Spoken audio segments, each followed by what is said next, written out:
ahead with training camp, and we are going to sum up the spring here. We'll get into a lot of things here on the Flight Plan podcast. Thanks for joining us, Tim McMaster, along with Zach Rosenblatt. I hate to say this cliche, smash the like button. Give us 5-star review if you're listening to us on Apple or Spotify. As we're almost a year into now, like the new, I guess, identity of this show, but still like to get those, that helps keep things rolling if you can get those reviews in. I mentioned a lot to get to. We'll sum up camp. We'll talk about some of the news this week. Sauce Gardner spoke, of course. Breece Hall spoke. We'll do stock up, stock down on a couple of players as well. And we'll kind of talk about what other people are thinking about this Jets offense right now, including the Athletic Football Show, who weighed in on their thoughts. Overall, though, Zach, you finished a mini camp. Honeymoon's on the horizon. Are you just in a good place right now? Yeah. It's like school's out for the summer and I get to celebrate my summer break in Greece. So it's when you plan a wedding, like it's like it was fun to plan it, but it's like it feels like a lot of work. Whereas I feel like a honeymoon, it feels like the reward. So like planning the honeymoon has been a lot of fun, and we have a lot of stuff booked. I'm very excited about that. And as I've said in the Discord and to people, I fully expect the Jets to have some sort of big news while I'm out there, whether that's a Sauce or Garrett contract or a signing or something, just because that's just how this goes. They're going to do it when it's least convenient for me. I mean, I won't come off vacation. Like, I'm not leaving my honeymoon. I'm actually going to try and unplug. I'm really bad at that. I'm going to try and unplug as much as I can, but very excited to get on the sands of Greece and just, I think my blood is going to be replaced by hummus and tzatziki by the time I get back. I want a picture of you on like a hill, like one of those cities kind of built on the hillside with the white buildings and the beautiful like turquoise water, and you on your cell phone. Oh yeah, I should recreate that photo on every trip I go on now. That's a good idea. Yeah, like Paris, like a landmark. Greece. Yeah, it's a good idea. All right, let's get right into it. Aaron Glenn's first spring is now in the books. Just overall, like broad thoughts about like how this played out in your mind compared to springs past under other regimes. I generally try not to put too much weight on anything that happens in the spring. I think, I think a misconception is because I do these observations and I, for fun, track the quarterback stats. People like will extrapolate from that and ignore everything else I say. But so they'll be like, oh, they're making too much of a defensive lineman winning his matchup or a quarterback, how he's playing well or bad. I think it's important not to put too much weight on anything that happens here. It's just more interesting when you see things and guys emerge and guys you're like, oh, I haven't really heard from that guy in a while, or the guy's been banged up, so he's falling behind, all that stuff. But anyway, very encouraged just about the program that Aaron Glenn is running.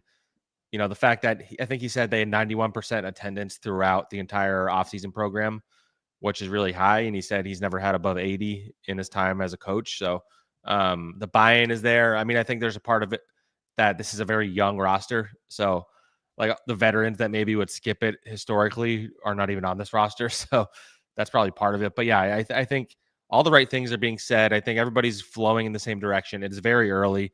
We'll see if that matters when the season starts. If they start losing, culture can die pretty quickly if you start losing a lot of games. So there's a lot to be done. I think there is a lot of question marks about this team, but I came out of there encouraged, especially by Aaron Glenn, Tanner Engstrand, Steve Wilkes, Chris Banjo, but also like to a degree, Justin Fields, and we can get into that in a second. But yeah, I'd say overall, the vibe I get is the training camp's going to be fun because I think it's going to be an intense training camp. One of the topics of conversation the last couple of days, because Steve Wilkes was asked about Sauce Gardner's tackling particularly, and someone asked him, like, how do you practice tackling this time of the year? And he said it's become challenging, but that Aaron Glenn has made it a point that he wants to tackle in training camp, and we haven't seen that in a while. Like, there's a lot of teams that don't do that. It's pretty common now, and I asked Aaron Glenn, he's like, well, it's hard to, the things that you're going to be doing in the game, it's hard to, like, expect these guys to do it well if you're not practicing it with them. So, like, I don't think it's going to be like, bone-crushing hits. He said we have to have a quick whistle and things like that, but I'm looking forward to a physical training camp. I hope we see more O-line versus D-line matchups because I think that's kind of gone by the wayside with Saleh, who ran a pretty light training camp. And I think you saw the effects of that as the season went along because the fundamentals in particular were a problem, and they've really, really honed in on the fundamentals in the spring. I mean, the practices like for the spring were intense, not like intense actual practices, but they were intense enough that like their third minicamp practice yesterday was pretty light. Like they had offensive linemen running routes for fun to the point where like Michael Carter was like, I was a little surprised just because that's like, we go in expecting, you're supposed to be all in competitiveness, all that stuff. So, positive training camp. I wouldn't say I feel better or worse about this team coming out of it, but I feel maybe better about Glenn's ability to be a first-time head coach than I maybe expected. One thing we have talked about, you mentioned the attendance, super high, and obviously a part of that has been Sauce Gardner mostly. He missed a little, but he was there for minicamp. He was there for some of the OTAs, and mostly quiet, although he did have the tweet that we mentioned last week when PFF ranked him as the #1 cornerback in the NFL, and the fact that he gave that some love. But he did speak this week, and Sauce is interesting because I think we've seen enough of Sauce that is like his heart's in the right place in a lot of this stuff, but sometimes he doesn't always say what you'd want him to say. As a team, it's all fine as far as we're concerned. But he really, it was good this week. Here's a guy that deserves a contract. I think we can say that. You've said that you think him and Garrett should absolutely be signed this offseason before the season starts to new deals. Negotiations are ongoing, but he's there. He's not, being a problem. And he spoke this week. So let's hear from him, and then you can weigh in on your thoughts on Sauce right now. Man, I just wanted to show my teammates, show the coaches how much I'm bought into this, man. I want to win. I want to change the organization. I want to be a part of changing the organization. We got a new regime, AG, his whole coaching staff that he brought in, Moogie, just great guys. And I feel like Mr. Johnson did a great job of getting those type of guys to be here, and I feel like they're doing a great job in changing the culture for sure. Are you optimistic we'll get done extension-wise between now and camp? Yeah, I'm letting my team handle that. My main focus is being the best football player I could be. But my team and the Jets have been talking, and I feel pretty good about how the talks have been going. Some cliches even in there. Yeah, I mean, he handled that as well as he could. I will say it's been, because my first year covering the team was him and Garrett's first year, but with Sauce in particular, it's been cool kind of seeing the progression of him, like maturity-wise. Like, you can see him standing up there. I think he thinks more about what he's saying. He's really well thought and well spoken, and I just appreciate, like, he does his best to keep it real with us too. So I really enjoy covering Sauce. But yeah, I'd say he didn't have to, like, I think it's a little rarer for guys in their what are they? He's in his fourth year this year. Yeah, fourth, coming off their third year. I think it's a little more rare for them to hold out, but the way things go in the NFL now, star players hold out when they want a new deal, and I know he wants a new deal. And I know Garrett wants a new deal. And both those guys were there for almost the entire offseason program. I know Sauce missed at least one OTA practice. But, I mean, he's all in on – I think he's handling it the right way. I think there's something to be said about showing up when you want more money. I think he wants to be the highest paid corner in the NFL. He wouldn't admit that. He wouldn't even answer that question. But from what I heard, that's what he wants. So, and I think that's a perfectly reasonable request, even if it's like 1 cent more than Derek Stingley makes, which is like so it's $30 million a year plus 1 cent. And ultimately, the APY doesn't actually matter, which it gets overblown when these contracts are announced. It's about the guarantees. So he might have a higher APY. And I think Derek Stingley's contract was like a fake 30 per year kind of thing. So there's ways around it. But I think it would be smart to lock these guys up. I know the people who are against it say you don't have to. You have them under team control for 2 more years, blah, blah, blah. But the number's going to go up. And if you sign him now and make him the highest paid and Garrett top 10 highest paid, like a year from now, they're going to drop down and Garrett will be the 15th highest paid and Sauce will be the 5th highest paid corner. Like, that's just how it goes. So, like, you save money the earlier you do it, ultimately. So, and as we've said, I mean, we're just going to keep repeating these topic points until they sign them. Like, the Jets don't get guys like this. Many teams don't get 2 guys like this in the same draft class. You do not let them go. And I don't know how many times we can say the same stuff, because there's still people who push back on Sauce being great. It's ridiculous. It's because of last year. It's because he didn't have interceptions and he didn't tackle that well. But he was still one of the 5 best corners, 5 to 10 best corners in the NFL. He is one of the 5 to 10 best corners in the NFL. I think his numbers are going to be better this year. He somebody asked him like how excited he is to be in this scheme that's like aggressive up front, which kind of is going to leave them more in man coverage on the back end, which he really wasn't with the last regime, and which means he'll probably be following star receivers more often. And he's like, he's like, I thank the staff every day, like Steve Wilkes, Aaron Glenn. I thank them every day because they're putting me in position to make plays, as opposed to where he felt like in the last defense, he had to go and make them. And they weren't often there for him, just the way that they were running that defense. So he had 0 interceptions last year. The tackling he's working on the interceptions in particular, and that's the next step for him to becoming like a no doubt number 1 corner in the NFL. But yeah, I said pay these guys up. They are right. They're about the right things. They have the right approach. They're building blocks. He said he and Garrett talk about how they want to compete every day and practice against each other because they're the building blocks of this team, and everybody looks to them now. They are leaders on this team. They are veterans on this team because you have like 3 guys that are 30 or older, and most of them are like new to the team. So, yeah, build around them, pay them, get it done. If I had to predict, I'd say at least one of them gets done before the season. I have a hard time believing they can sign just one of them and not the other.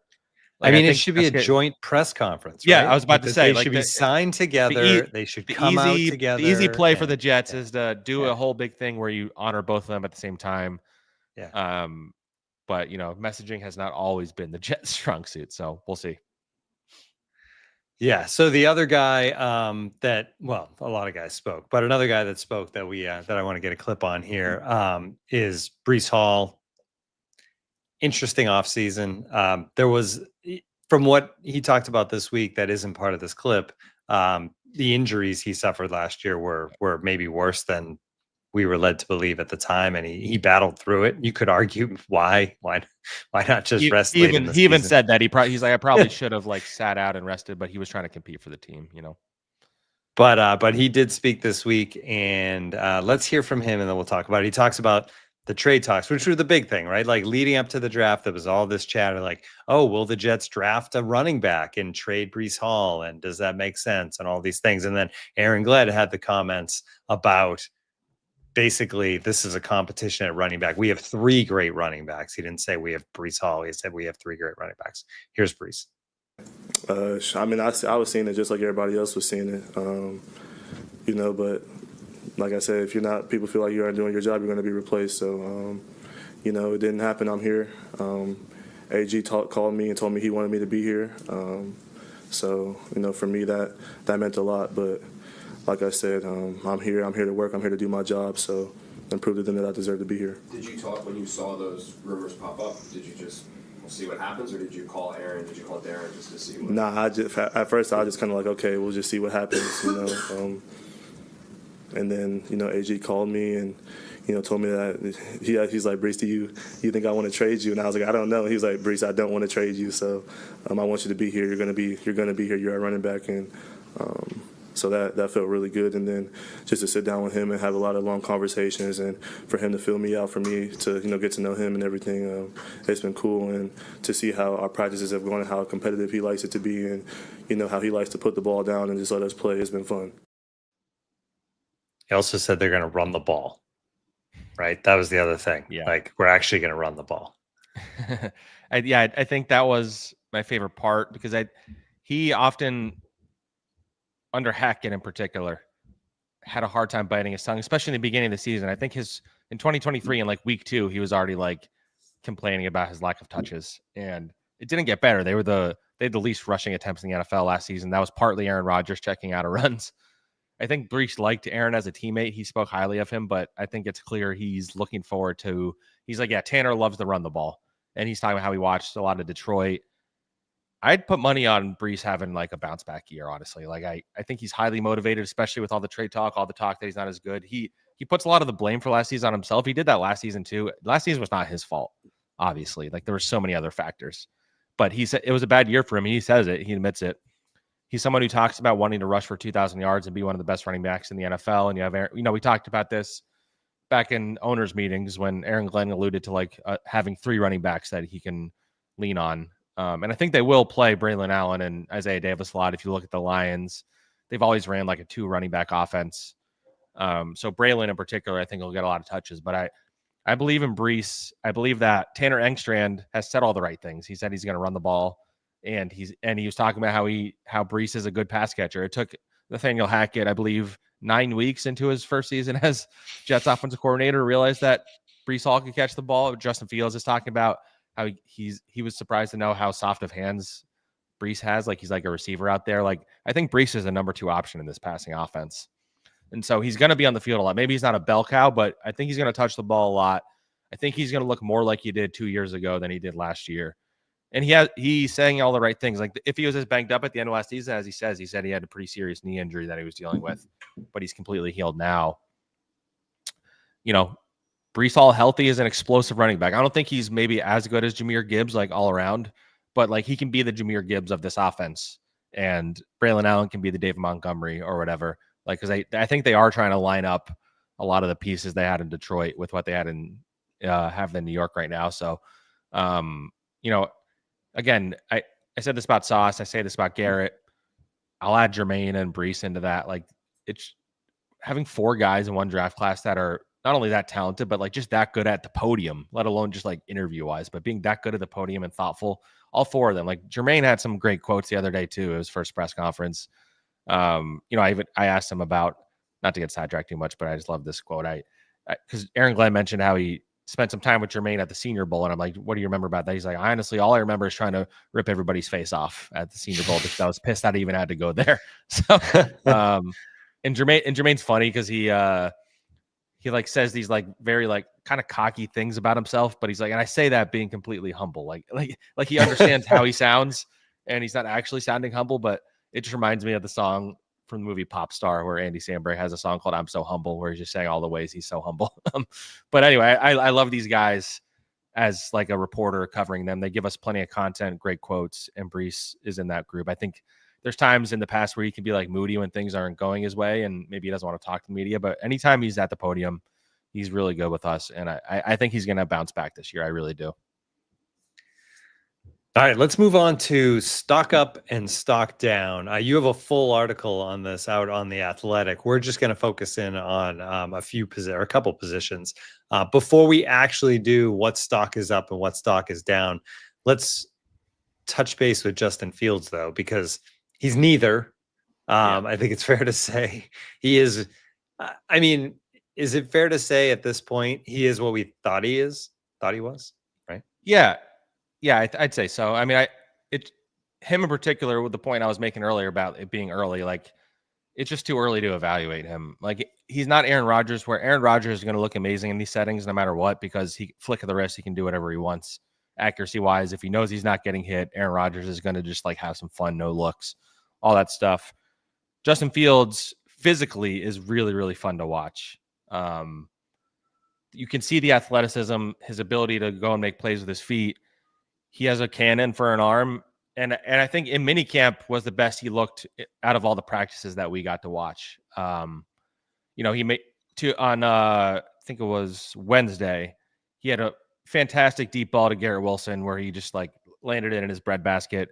Garrett beat Brandon Stevens, but Fields had to place it in the right spot for it to get to Garrett. Garrett got it. He got tackled at the 1 yard line, and then a couple plays later, Justin Fields, look, I know he knew he wasn't actually able to get hit, so that's important to be said, but he had a few guys in his face, not a clear line of eyesight to Josh Reynolds, and he found him with a perfect throw to the back of the end zone for a touchdown.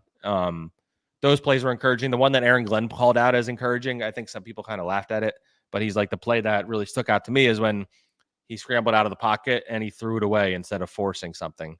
And I think maybe some Jets fans didn't love to hear that, because that was kind of like the way Robert Saleh would praise Zach Wilson all the time.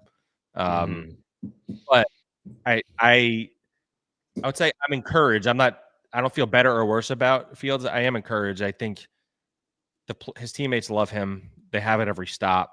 And the running part, it's just going to be fun to watch. Like, you hope that his instinct isn't just to run when things are breaking down. If like the first read's not there, I think that's been an issue for him in the past, but you know, I think he's in the right environment, maybe the best, like not supporting cast, but supportive environment that he's been in terms of coaching.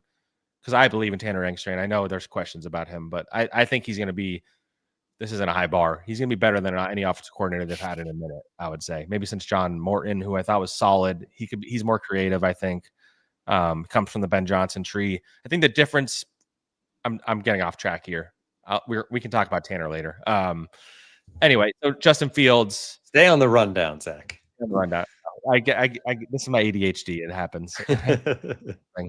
But yeah, so any criticism I think is too early. Any all-out praise of him is too early. But I'm encouraged by the skill set. I see the ceiling. I also see the floor.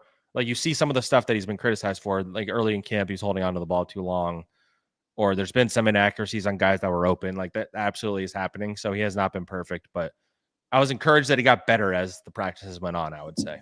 All right, let's go to receivers for stock up, stock down. Yeah. Stock up, Jamaal Pritchet, South Alabama, undrafted, and catching some eyes.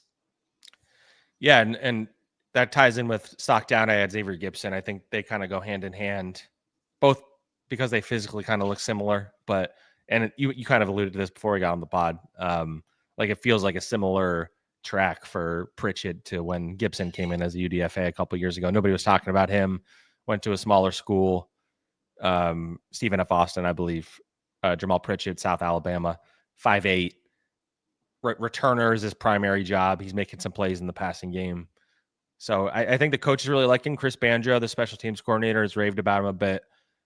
Xavier Gipson is the favorite to be punt returner. He's the incumbent, but I think Pritchett is somebody to keep an eye on. I think he's somebody in training camp.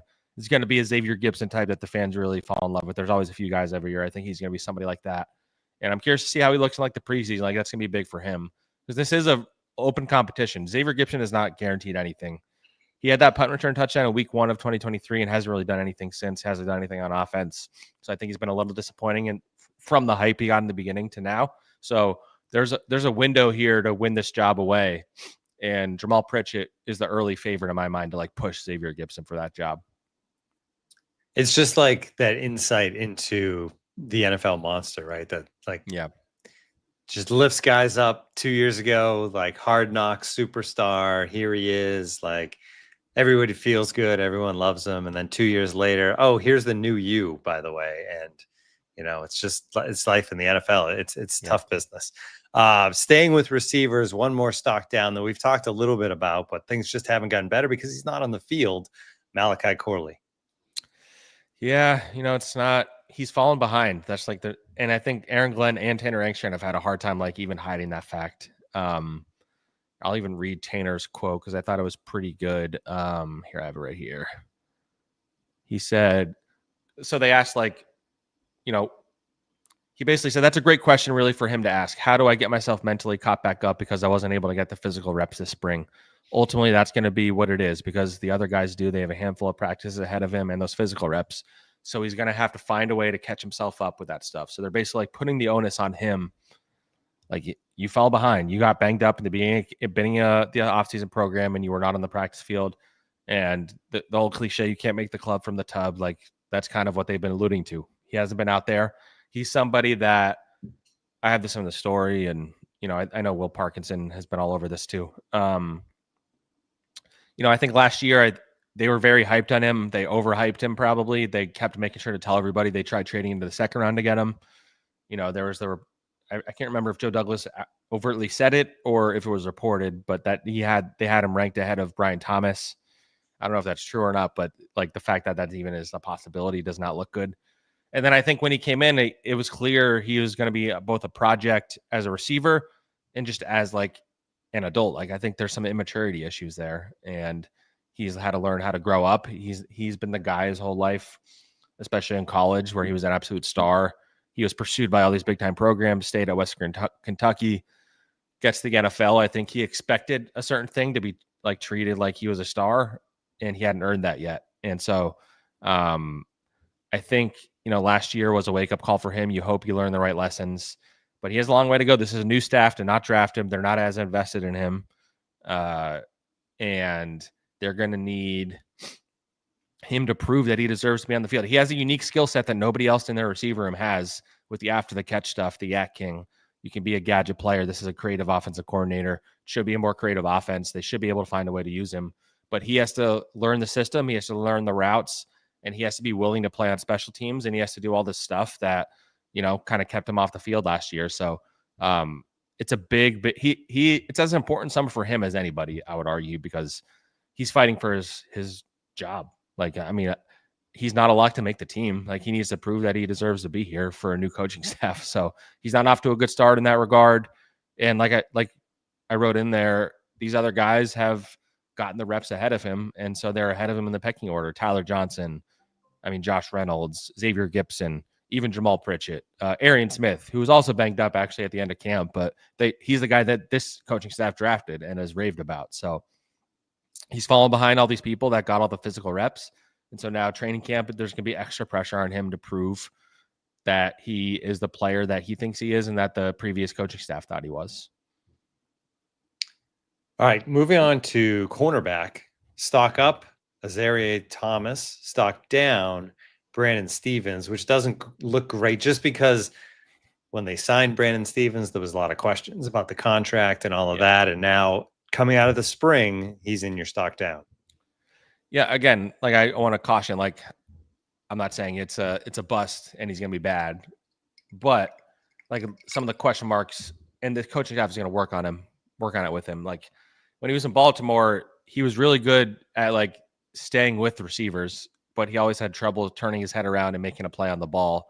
And I saw that happen a few times in the practices we saw, especially against Garrett Wilson. So everybody's going to have a hard time covering Garrett Wilson, but also there's going to be star receivers they go against. There's going to be teams of 2-star receivers that they go against. They played the Bengals this year, for example.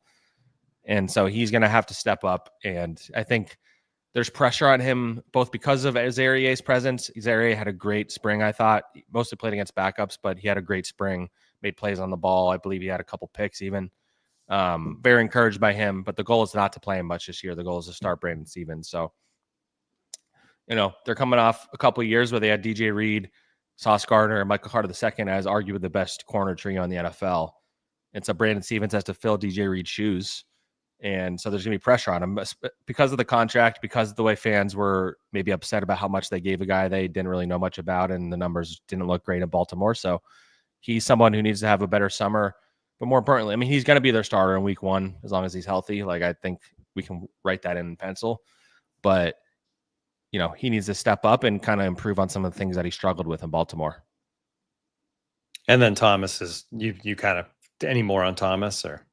No, I was very encouraged by him and Malachi Moore, the 4th-round pick. I think these are guys that have a great coaching staff of defensive. We've gone over this, but their defensive back coaching room is stellar. So whether they play a lot this year or not, I think Malachi will probably play more, at least initially. But they have the developmental, they have a ceiling, and they have the coaching staff to develop them to get there. And Azareye'h in particular, out of this rookie class, if not the best, he looked like one of the best guys in these practices. Just looking through the chat, and Taylor Delgado throws out, and this is, I think, backing things up to Malachi Corley. If he has a bad summer, would they cut him? I don't know. I go back and forth on that. Again, I think Joe Douglas was someone who wasn't keen on cutting draft picks, but this isn't this staff's draft pick. So if he has a bad summer and, let's say you're keeping either Gipson or Jamaal Pritchet as the punt returner, you have Tyler Johnson, you have Arian Smith, Josh Reynolds, Alan Lazard, and Garrett Wilson. That's already like 6 receivers. So, and if Malachi is not standing out on special teams, like, what's his role? I think he makes the team. Like, if I'm making a 53-man roster projection, he's on it. But could I see a scenario where he doesn't make the team? Yeah, I could see that. Like, I wouldn't rule it out completely. It would be not a great look for the previous regime, I guess. It doesn't really affect this one, but it would just be unfortunate because I do think he has talent. Like, I really do. But he needs to put in the work and show the level of maturity that it takes to be successful in the NFL. So there's a way to go. Okay, we've reached the point in the season where really everyone starts to really look ahead to the season, and it's also the part of the season where there's less content to just cover. So you're seeing countdowns and tiers and who's the best this and who's the worst that, and it's only going to get worse over the month, until training camps open. The Athletic will do it with anyone, same sort of things. And the Athletic Football Show it was a fun episode this week. talking about they're going to do both conferences, but they started with the AFC, ranking supporting casts. And both Robert Mays and Derek Klassen, both hosts of the show, actually came up the same ranking for the Jets. And that ranking was dead last as far as supporting cast. Now there's kind of 3 buckets that they used to kind of rate this. One was coaching staff. The second bucket was just flat out receiving power, right? Like how good are your receivers?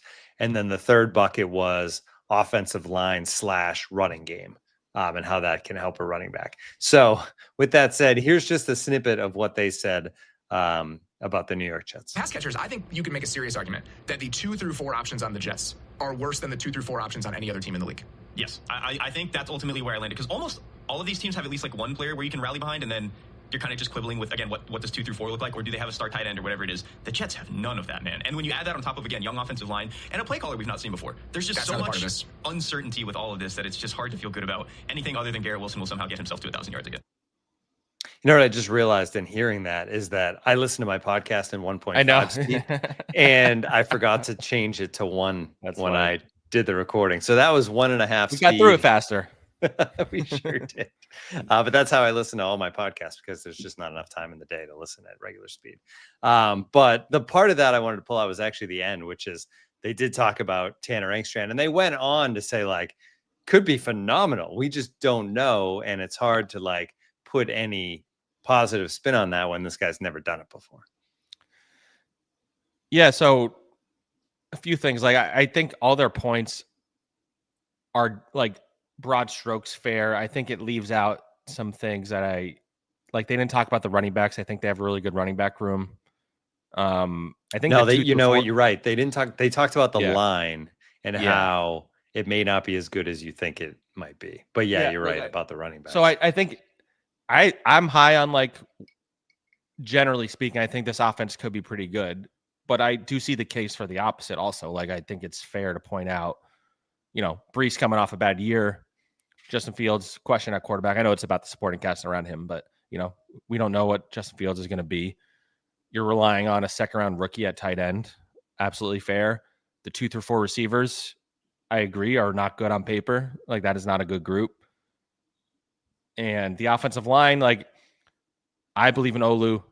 I think he's going to be really good, but he wouldn't be the first young offensive tackle who, you know, didn't take the right step forward in year 2 or whatever. So I see all those points, but I disagree on, I think the interior offensive line is better than they say. I think John Simpson and AVT are pretty good players. Center, I like Joe Tippmann. He's competing for the job, though. So, you know, maybe if you don't like Josh Myers, I could see being discouraged by that, but I feel good about that. And I understand why you don't know what you're going to get out of a rookie tackle. So we don't know what Armin Membo is going to look like. He's young. And I think Garrett is an absolute stud, and I believe in Tanner Engstrand personally. So if the offensive line is as good as I think it's going to be, everything else around it's going to work out. I definitely am concerned about the receiver room. Like, I've talked about that. I'm not the only one. Josh Reynolds is going to be the number 2 receiver. He's probably best suited, as they said, as a number 3 or number 4. Alan Lazard seems like he's purely here to block at this point. I like Tyler Johnson as like a 3rd, 4th receiver. Maybe Arian Smith shows something, but outside of Garrett, if you look at this entire roster, I don't know that they'd be more screwed than if Garrett Wilson got hurt than anybody else on this team. Like, maybe you can make a case for like Will McDonald or something like that, or Quinn and Williams, I guess. But like other positions, they're better suited to lose somebody. You're not suited to lose your best player here. And that's the case in a lot of teams, but those would be all the concerns. So I see their points. I don't see this as the worst supporting cast in the league. The receiver room, if you just look at it on paper, does not look good. And if you don't believe in these young offensive linemen, then I could see why you would think that.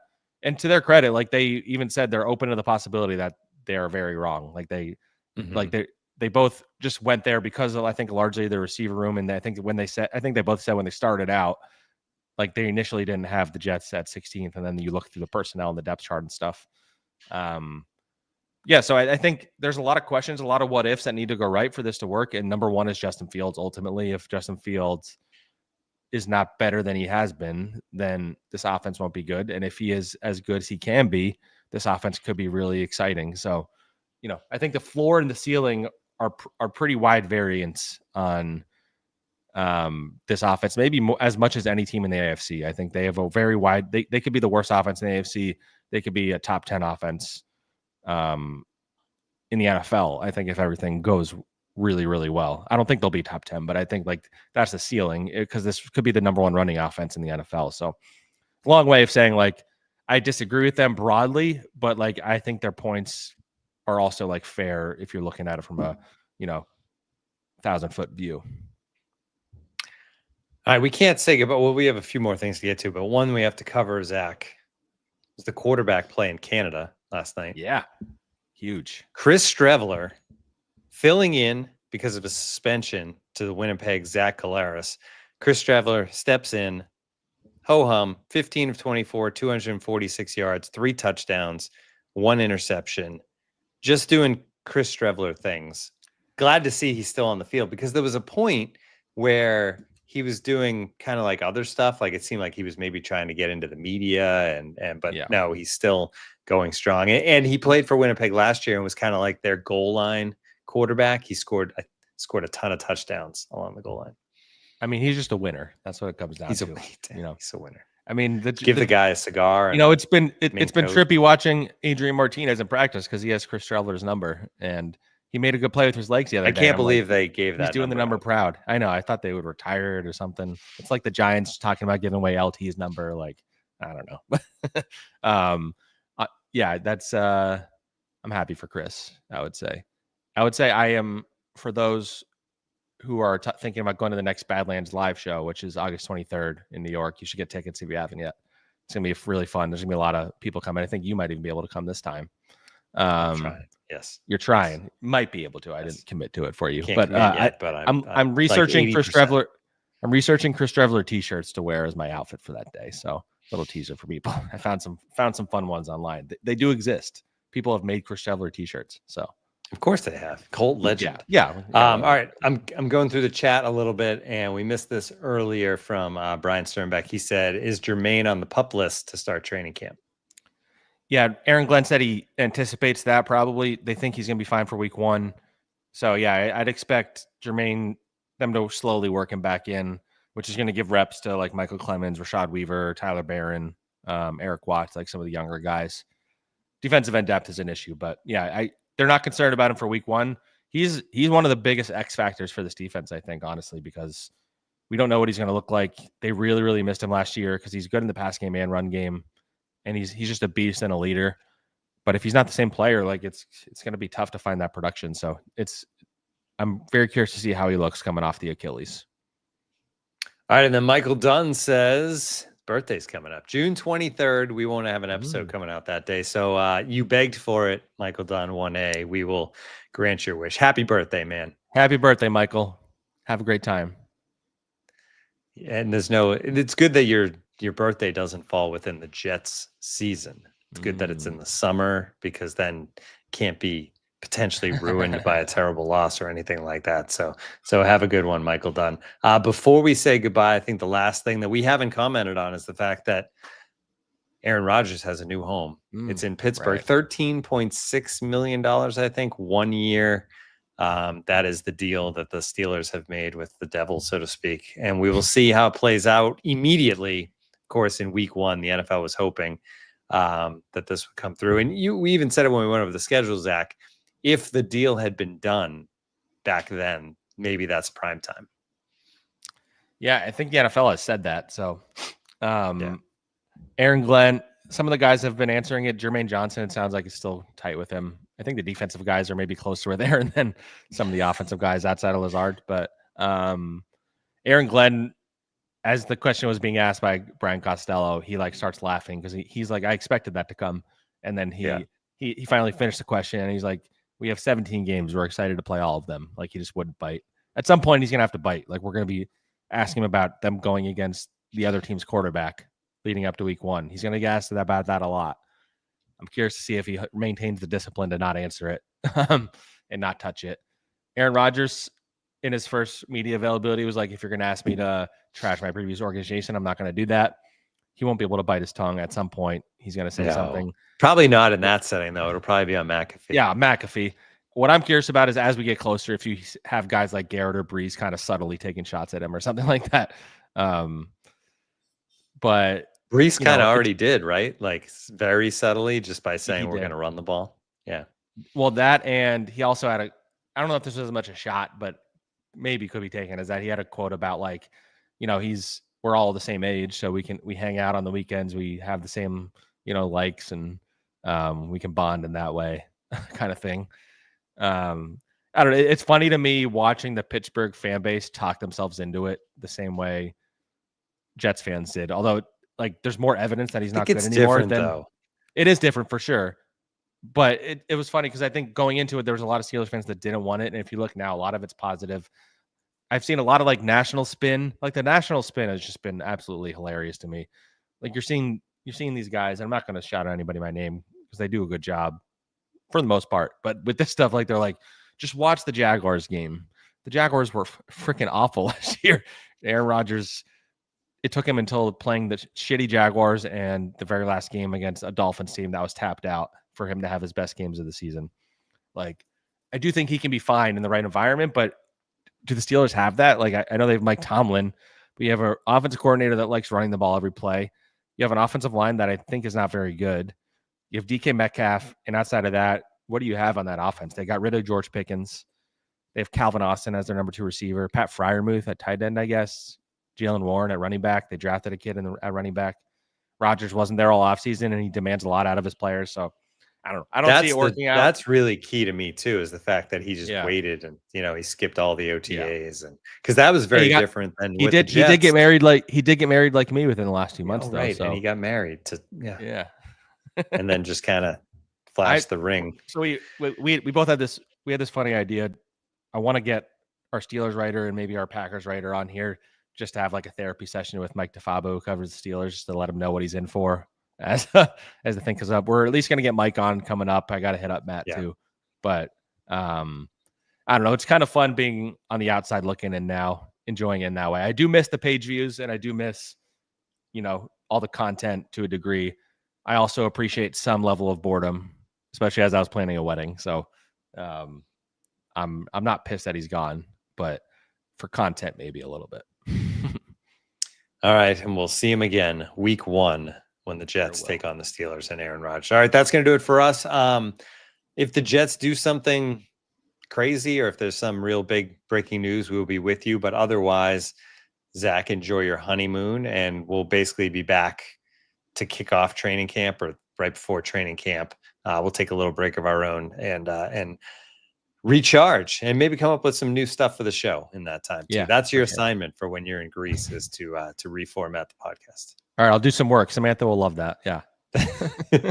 All right, thanks everybody for joining us. We'll talk to you soon on Flight Plan.